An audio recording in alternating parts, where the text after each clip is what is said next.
Well, hello everyone, and welcome to another episode of Harebrained Games, the Week in Games. It's the weekly segment I do apparently every 3 or 4 months about the news industry and life in general. I hope you all had a great 2022. If not, check out my year in games from December, which kind of was the last status I gave as far as life, liberty, and the pursuit of happiness in my world.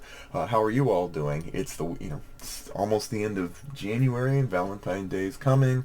We're heading into well, maybe not like spring season. That's going to be a few months in this neck of the woods. But we're heading into a board game conference land. We're going to have a lot of board game conferences. I'm going to hopefully make one this weekend, Cascade Con.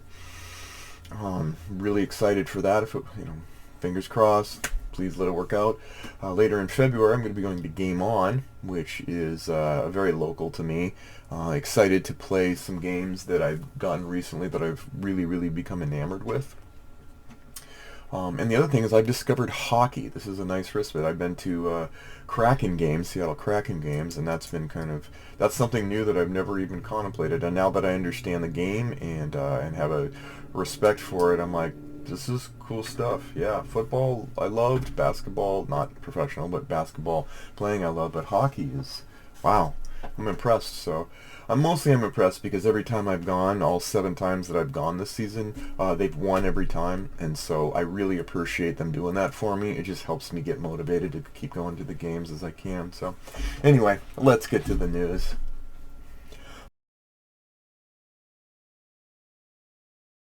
Alright, last time we did a week in games, I was talking about the future Dominion expansion. Well, it's here now. It's Dominion Plunder. Pirates, I'm in. I have it. I've opened it. I've dabbled in it a little bit. I think, yeah, like any expansion, it's great. It's, the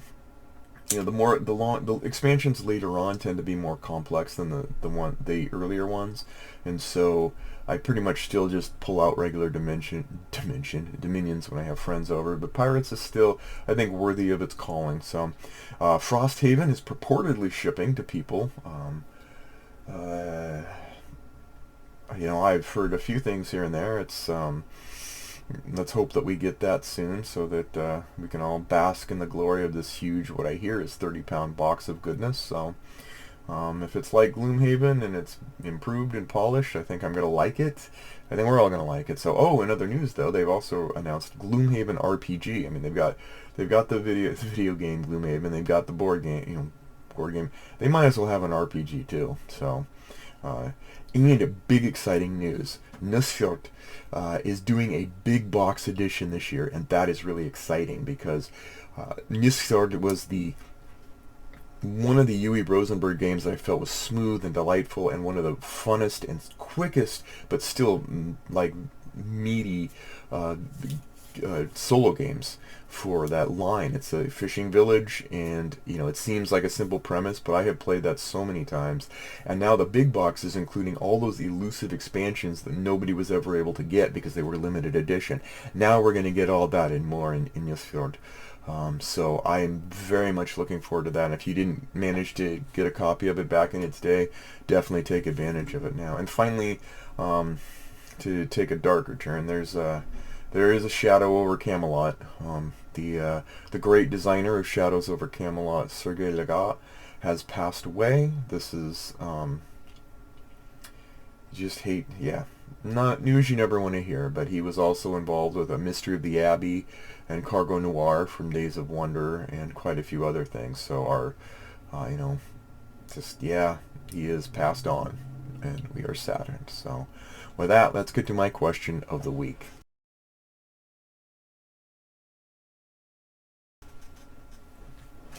So one of the things that I've done, and I haven't had a lot of time recently, which is why we've had very little in the way of like videos and updates on the Harebrained Games channel, is that one is a lot of live stuff going on. I explained that in the Year in Games. Wonderful comments, man. I love you all. Thank you all for your kindness and all that's going on, and it has been a difficult month. But the other thing is I have gotten into a behind-the-scenes project. That I really just I think maybe it's because of the timing, it's just kind of a nice way to break away, but it's made me play less games, but it's also, I think, an important thing, and that is I really started as part of last year, and this is kind of a spoiler for my, video, or games awards, videos coming up soon, is that I was really fascinated with how, after all these years, we still have just really not very good rule books on games that really could easily be better rule books. And why? Why is that? Why? What is it about? What is going on? And I thought, maybe I should just put my money where my mouth is and just start looking at what it takes to create a rule book and just make a mock rule book to kind of like go over what what does it take? How should it be? I mean, I searched the internet, I searched all over to find like guidelines. Like, if you're going to create a rule book, how would you create one? What are some standards? Does anybody have a standards? I mean, in my perfect world, there would be, you have ESRB ratings. I would love to have a, manual consortium meeting where you'd say, hey, this is my rule book. Here's, some money. Go, vet it, make sure that that it's sufficient to the task. It doesn't have to be perfect. No rule book is. And then, and just that way you can say, like, this has been, vetted by, I don't know, something like that would be cool to me, because of all of the games that just, some people get it. Some people are really good about reading between the lines and getting the gist, and other people are like, no, I'm going to take you at your word. And those people a lot of times get the shaft on manuals when people get a little sloppy. And there were so many games last year that I felt like, man, I would love to recommend this, I'd love to review this, but your rulebook is a piece of garbage. Or even if it's not a piece of garbage, it's just not sufficient to be able to go, here, you should be able to understand this, and if you have any questions, let me know. And then knowing you're going to get, like, peppered with questions. And so I'm like, instead of complaining about it, why don't I just invest in what it takes? And so I actually found a game that I really, really liked that had a amazingly hard to understand and deal with rule book. And it happened to be a Kickstarter, and I happened to notice that, and I'm not going to name it yet, I will name it, well, maybe I will later, but I happened to name it, I happened to have noticed that the individual, the company that was putting this out they were getting a lot of questions like, this is bad, this is terrible. There's different rule books and published on different sites, different language translations and different information. Just not a good situation. And I'm like, you know what? I expressed, this is a game, whenever I have a game that I really like, there are games that are just really terrible. Space Mountain was terrible. Just terrible, and there's no redeeming it. Other games are like, there's something up here. Maybe it's just me. I'm going to set it aside for a year. I will come back after a year and revisit it. I've done that with a couple games, one of which turned out to be better, and one of which turned out to be just as bad as I expected. But at least I gave it time to ruminate and time for, documentation, information to catch up. This one was so cool and compelling to me, but the manual was so bad, but they were so eager about it that I did an actual video, an hour and a half, of going through each line of the rule book and privately sharing it with the group, because I don't believe in bashing. It's of no value to the community. It was value to them. And going through all the ways it was wrong, the things that weren't catching. And by the way, I did find a couple really interesting. There's one guy with a PhD, and there's a group that actually does try to say, hey, here's some good standards for rule writing.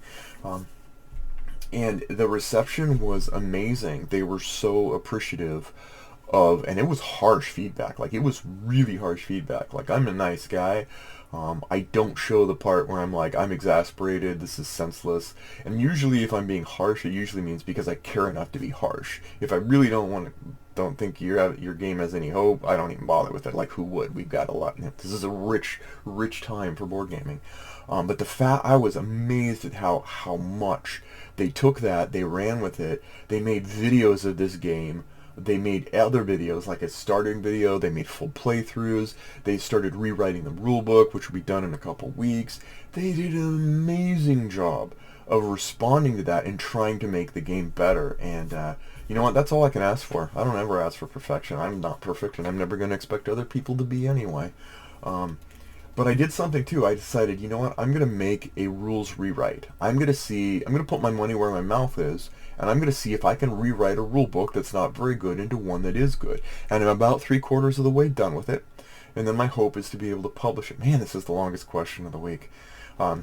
Just to be done with it and say, and you just kind of say, hey guys, look it over. Tell me things that trip you up, because there's always going to be someone going, we didn't get the reading right. But there's a lot of people, if you see a trend, like, you know what, this could be worded more clearly, more precisely. It helps me be able to put my money where my mouth is when I'm saying, hey, the rule book isn't very good, because if I'm writing one myself and I'm willing to eat the feedback on that, then I think it's going to help me be a better, maybe even more fair. Maybe I'll be a little more tolerant. Like, yeah, because rule writing is not easy, even in moderately difficult games. So that's what I'm going to do. If anyone's interested, in posting in the comments, I will eventually share it with a small group of smart people to start with and be like, hey, run through this and see if you can play that game with these rules. Let me know, or why you can't, or what's going on. I'd love to do that. I think it's going to be an excellent experiment for me to better myself, or at least be able to say, I have gone through your path, and I think this is better for you. Not everyone's going to be receptive to that, but this particular group was, and I think it just kind of motivated me to go, you know what? I'm going to do something I've never done before. I'm going to try to rewrite a rule book in a way that makes it easier for the people that come after me to play the game. So, anyway. So the question is, all of that to say, here's the question. What is the best rule book you've ever read? Just let me know. Like, hey, I remember this game, and it had such a great rule book, I didn't even have to refer to it. Generally looking for medium complexity games, but I'll take anything. But let me know, what's the best? I think we can all find an article on what's the worst. I would like to see ideas of the best. So anyway, that's it. Let's get to the next segment.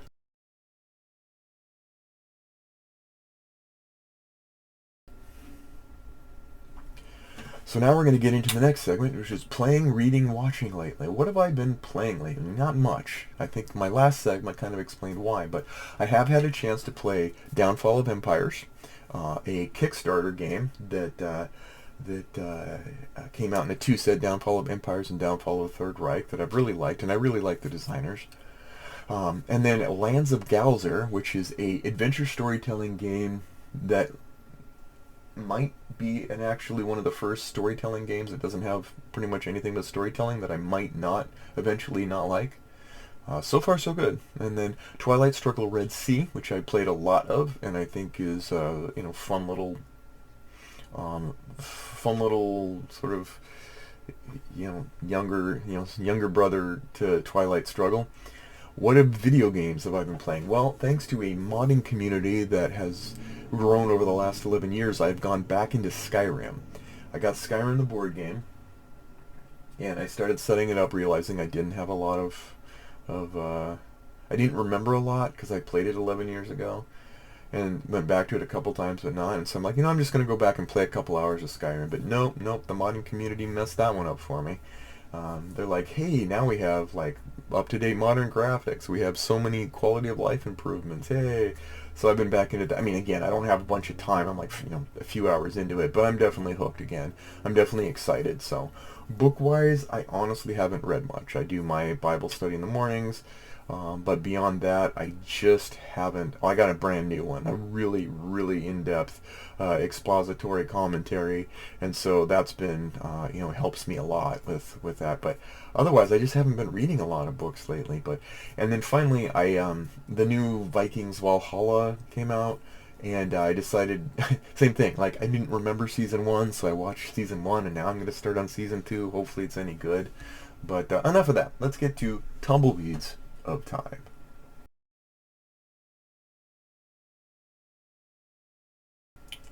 The year is 1972.